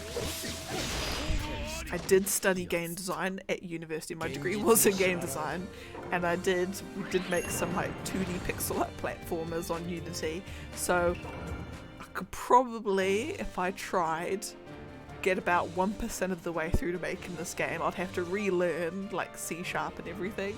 I'd have to relearn all of that, but I'll relearn it. And I've also done a little bit of 3D modeling, so with some work, we're gonna make this game.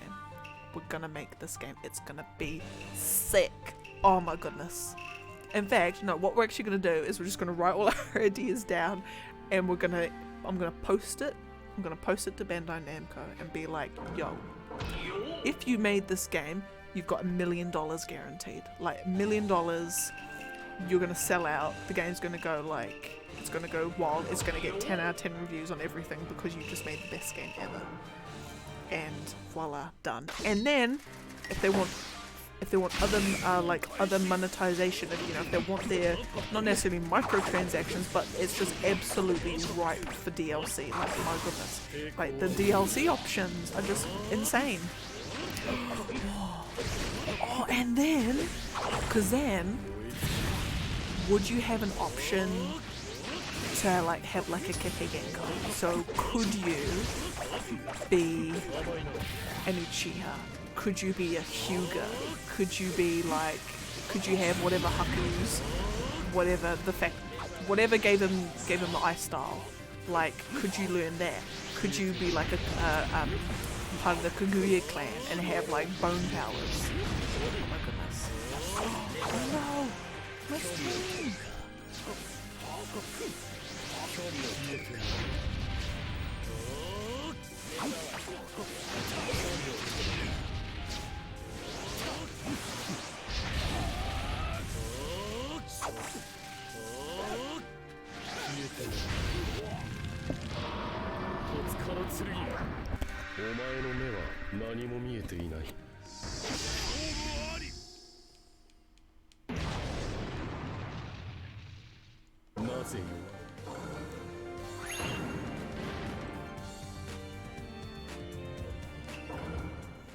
Okay, am I back in? Hopefully I'm back in. Please. Hopefully. Oh, okay, there we are. Back in.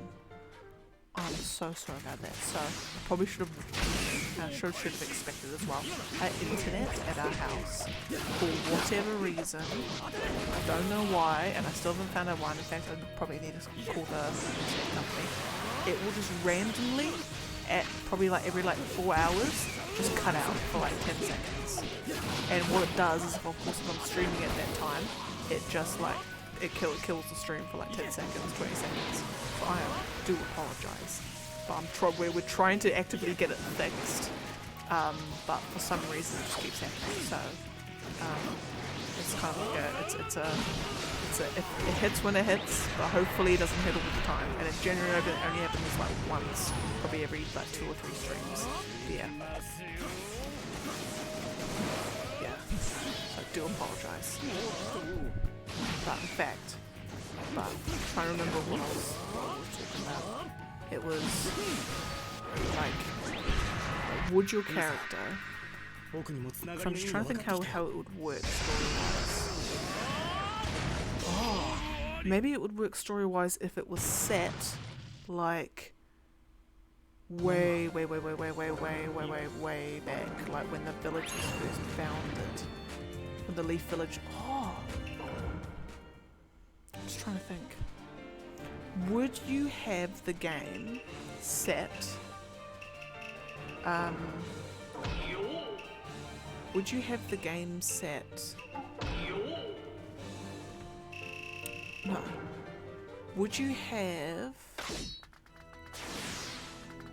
You choose what village you're in at the start.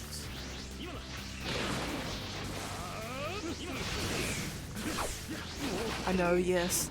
No, so I should have warned, and I thought it was gonna happen. I thought it was gonna happen, but yeah, the internet just cut out. It's been doing that lately. We're trying to fix it, so I do apologise. But yeah, yeah. So I'm just like, honestly, this game idea is like, I'm just getting so excited about this. This is like because would you have it that you choose your village? Are you Mist Village, Stone Village, Sand, Cloud, Leaf, or do you're in the Leaf, but then actually no, it probably makes sense for you to be in the Leaf Village. But anyway, but yeah, but like, could you have the option? Like, let's say it was set right when the village was founded. That would make it a bit more acceptable for you to just be like a random Uchiha and then have the Sharingan, or like a random Hyuga, even though random Hyugas doesn't matter regardless of the time period. Like, I'm just thinking, would that be like that? Would you have that option, or would you be like, nah, soz, you never get a chance of having the Sharingan? Because then because you wouldn't, yeah, if you had the Sharingan, then trying to upgrade it, mean, what, you're going to go on a side mission to like kill someone, you know, kill your mate, go to the hospital and have an eye transplant, your Sharingan gets upgraded. Yeah. Oh my goodness. Oh my god. Oh my god, you can choose, like, do you want to be like Toad Sage, or do you want to be Snake Sage, or like, oh my goodness. Yeah, no, yeah, I reckon choosing those might be cool. Because there would be an academy in every village anyway. So that would be fine. And I mean, just because you're in the Mist Village doesn't mean you can't use Fire Style, it just means it's generally just the way it is. The way for an anime to be able to categorize them. They just tend to favour a particular style. Oh, and then I was just thinking, just to build on the Sage Mode training, do you even then, late game, you wouldn't be able to get all of them, you'd have to again choose, but basically you have a character being like, for whatever reason, for whatever story reason exists for it, all the tailed beasts have gone loose. We can deal with 8 of them, but you have to find the other one. So which one are you going to go find? And then you go find them, and for whatever story reason again, you become a tailed beast Jinchuriki. And you're just like perfectly in tune with it, in sync. You're just like, yo, and then you can like use your like Jinchuriki. You can do your tail beast mode as like a super mode in battle. You probably wouldn't be able to do it all the time, or they'd have to make it so it wasn't too OP. But that's kind of like a late game, or even like a post game thing. Where you can become a Jinchuriki, so you're like, by the end of the game, you're the 4 tails Jinchuriki, as well as you've got like you've gone to Mount Myoboku and done the sage training. You've also like got forbidden level lightning style jutsu. You're just like the force to be reckoned with. Oh my goodness, that would be lovely. That would be fabulous.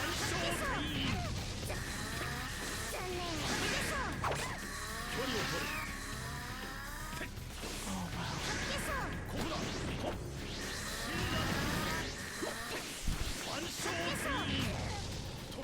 Because then the other thing too is if you set it like right when the village was founded, you'll have some characters, you know, you'd have the Hashirama and the Madara and all of that to, you know, the recognisable characters. So it's not just completely devoid of characters that you know. But then it means that you're not like, they're not then having to worry about, oh well, if we set it after Shippuden, then, you know, we've got to account for what we've got to account for what Sai's doing and for what Kakashi's doing and for what Hanabi's doing and all that. Whereas if you set it right at the start of the film.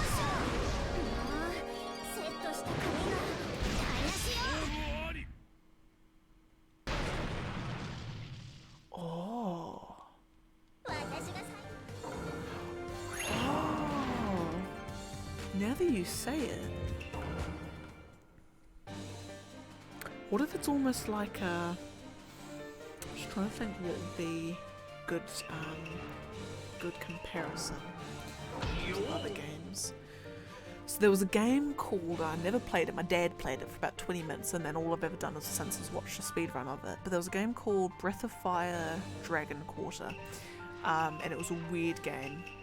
Very strange game in terms of gameplay, but what it did is you had like a dragon inside you, and if you used its power, there's like a counter that would go up, kind of like your like it's like a D counter meant something. And if it ever got to 100, which if you're, I mean, unless you're doing speedruns, you're practically guaranteed to get 100 at least once on a casual playthrough. You like, the dragon like rips out of your body and you die, it's a game over, and you start from the beginning. But because of the way that the gameplay works, there would be differences in the second playthrough and blah blah blah. Anyway, but maybe it's something like that, that's kind of like, yeah, like you say, there'd be like the chakra tug of war, that you do become the Jinchuriki, but either A, using that, you can't actively like choose when you use it, it would kind of be a Naruto situation where it just comes out when you're like kind of like desperation mode, or there's some kind of like, you're encouraged not to use it all the time, or something bad happens if you use it all the time because maybe the tailed beast is like, gets closer to being unleashed or something, kind of like a Rin situation. Yeah. Or maybe it's not perfect at first. Like you say, you had to over time befriend them. You had to there was like a, I don't know, like an affinity system or a friendship system, and you had to either do certain things or do certain quests, and that affinity would go up. And then the higher it was, either like the more you could use their powers without there being anything bad happening, or. Now that you say about it, yeah, being perfect straight off the bat probably would be too inaccurate, for want of a better word.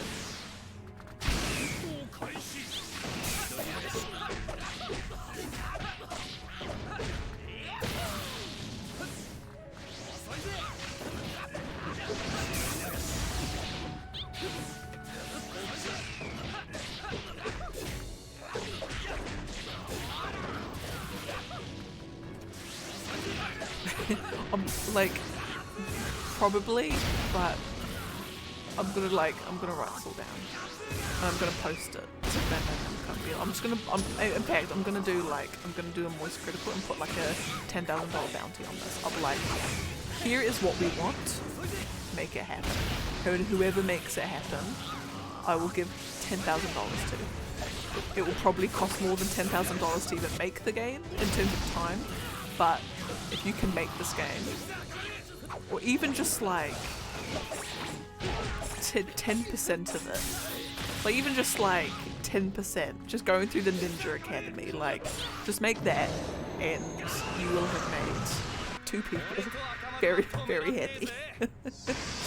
And no, in fact, it won't be just us that'll be happy.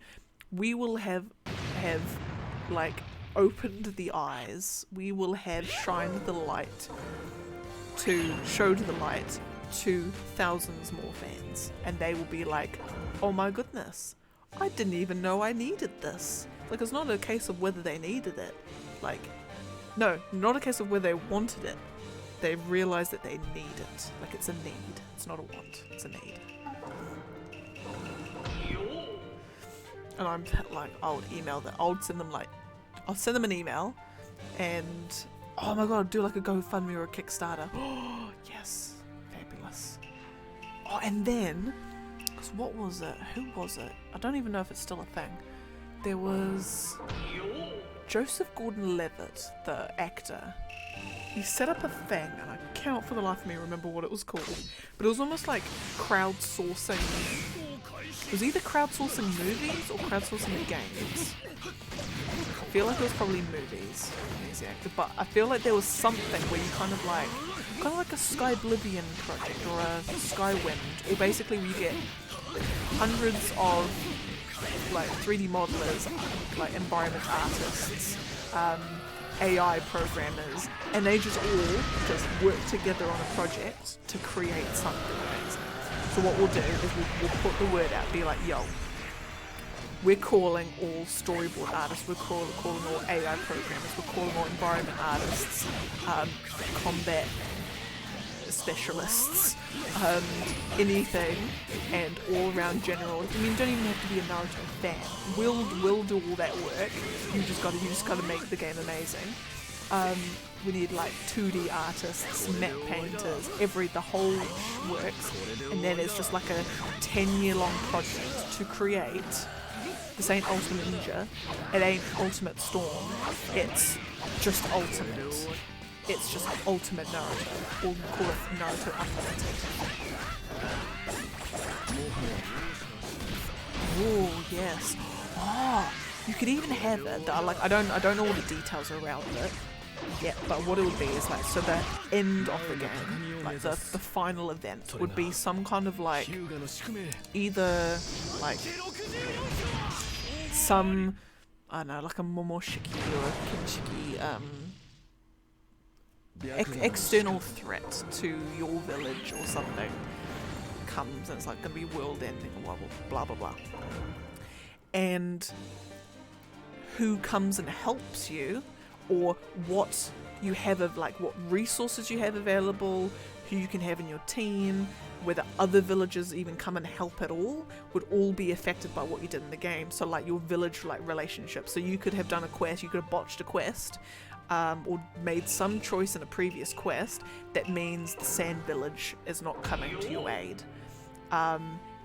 Or you've done something, or you've done like all the forbidden jutsu master quests, which means like you've gotten some kind of either jutsu or something at your disposal that you can now use in that final fight, and you can kind of like, maybe it's like a one-use scroll that just summons like a giant meteor, just like wipes out a whole bunch of people and just makes a particular fight easier or something like that.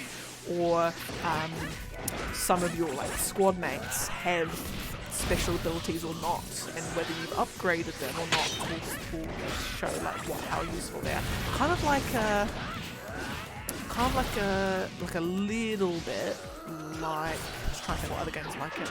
Like Mass Effect 3 in some at the end. I mean, if you say what you will about that game, but like that idea of like what happened in those quests affected that final mission, how like who came to your aid and like what you had, and even dialogue choices in that.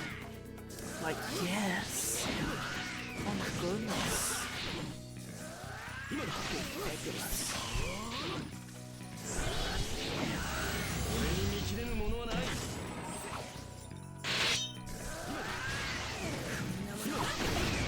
Oh, and then that could then be you could even, let's say the tailed beast was part of the story, so then like depending on your friendship level with the Oh, you can even do something like, and this might be going like a bit much, but so depending on your friendship level with the tailed beast, they'll like the final boss or whatever. If it's not high enough, he can like do something to either like completely like take it out of you, and you have to fight it, or if your friendship is above a certain level, like will something not happen. So like maybe if you have completely neglected or whatever, then yeah, your tail beast will get ripped out of you, and I mean, even though you should die, but for whatever reason you won't die, then you have to fight it or something, just because your tail beast hates you more than he likes you, that sort of thing. Yes. Yeah. What could you do for online stuff? I mean, you could have just like the straight up like fights, but like an online story, so kind of like a Red Dead Online thing, or like a GTA Online. Yeah.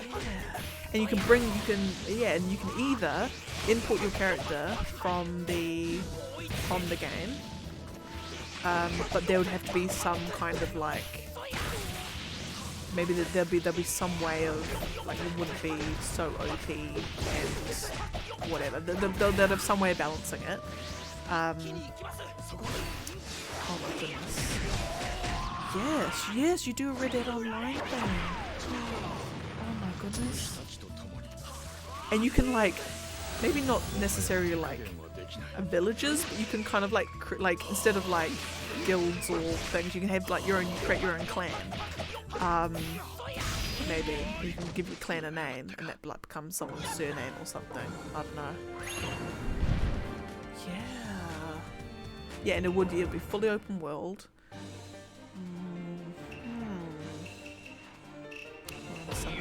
What other possible game modes could you have? Have something like, just trying to think what other game modes people have. You should do your PvPs. I mean, you wouldn't want it too much like Shinobi Strike, you want to be a bit more.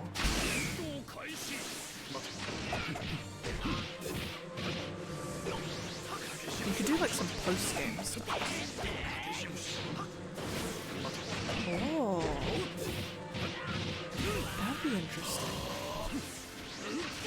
Making one, or because that'll be a thing. Like you'd have to create some really creative like programming to like how creative can you be? Like how creative will it let you be?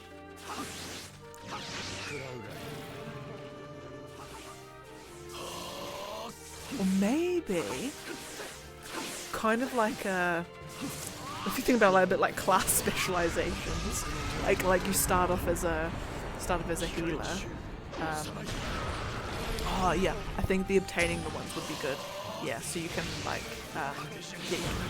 your clan can have the Byakugan, or your clan can have the Renegan. So any players that join your clan have that Kekkei Genkai. Yes, I think so. You could have like class specializations, so similar to like, Dragon Age, where you've got Morrigan's a sorceress, and then she becomes like a shape. You can do the I lie. This is a bad example. What's saying? It's a good one. Varric. It's just your general crossbow guy, but then you can choose to specialize them in like traps and bombs, or more on the crossbow side of things. Do something like that, but like you do it with the different style. So like, let's say fire style, you can specialize in, do you want lava style? So like similar to what Roshi has, or do you go like, I mean, you probably couldn't do Inferno. Oh, I suppose if you had Sharingan, you could probably do Inferno style, but probably not. But like, you can just specialize in something else. So like, you can specialize it. If you've got water, you can do an ice style, or something like that. Yeah. True. Yeah, you can have your stats.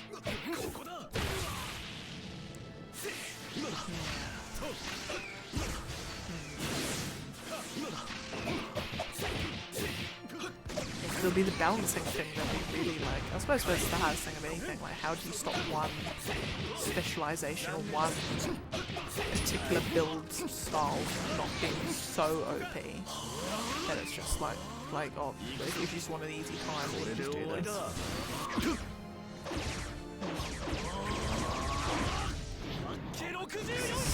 These questions.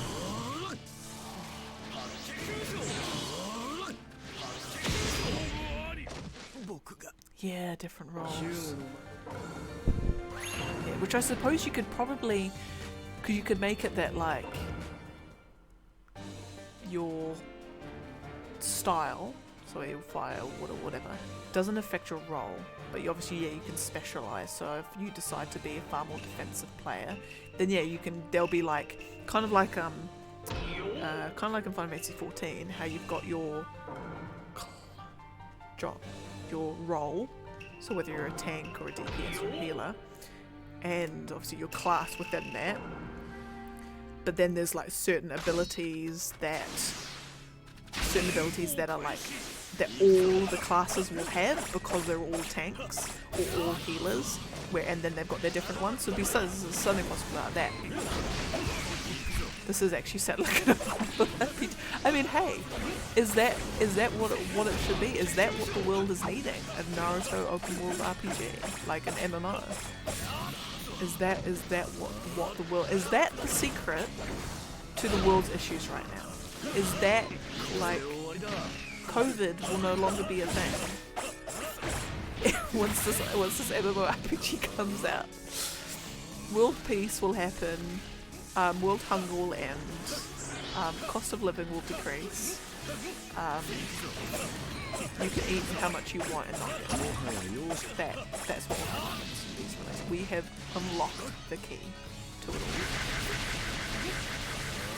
But it's just like when you think about it, it's just so good. It just makes so much sense. It's so ripe for customization, ripe for specialization. Exactly, gas price will drop. Creative life, we will know the answers to the big questions. Are we alone in the universe? We will know when this gets released, because the answer will just come to us. You know, we will know if there's a heaven. In fact, we will know if there's a heaven, because this will be the heaven right here. It will just be, it's fated. It's just absolutely fated. Absolutely fated. I'm just going to quickly update my list because we're down to 51. Lovely, jubbly. Okay, just looking at the time, so I've got 2 hours in. So generally I only think the title. What would you call it? You wouldn't do Ultimate's been used way too much, so you do something like Naruto. Not World Tour. That's a bit cheesy.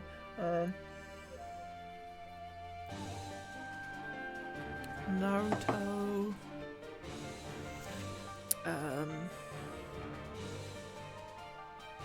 Unlimited.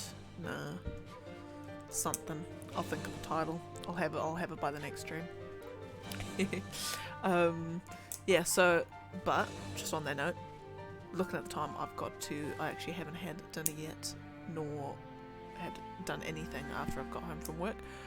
So I might have to call it a day here. And generally I go on for about 2 hours, which is Naruto Road to Shinobi.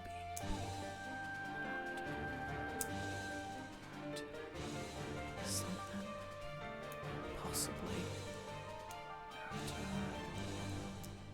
Naruto. Path to Shinobi. Naruto ...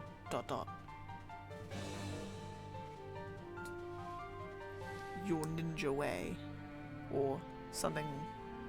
Your shinobi path of the shinobi. I don't know. Path of the shinobi is something like that. Yeah.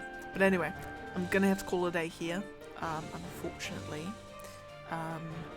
And yeah, but I mean, how many FUFS did I manage? I managed to get through quite a few, I think. But next time we'll be able to finally get past 9,200. Lovely. But yeah, so I'm gonna have to call it a day. Yes, I mean, I'm still like very new to I'm new to the whole like stuff surrounding the streaming. I mean, I've only been streaming for a couple of, well, I say a couple of months, a few months, but like, I mean, I've got a Twitter, I want to set up a Discord at some point, but I still like trying to figure out what I'm even gonna do, on that one. So, I guess, I mean, even Twitter then I don't even use that much. Oh my god, no, I am trying to use it more. That's such a good question. Oh my god, you know what? I might just make a Discord.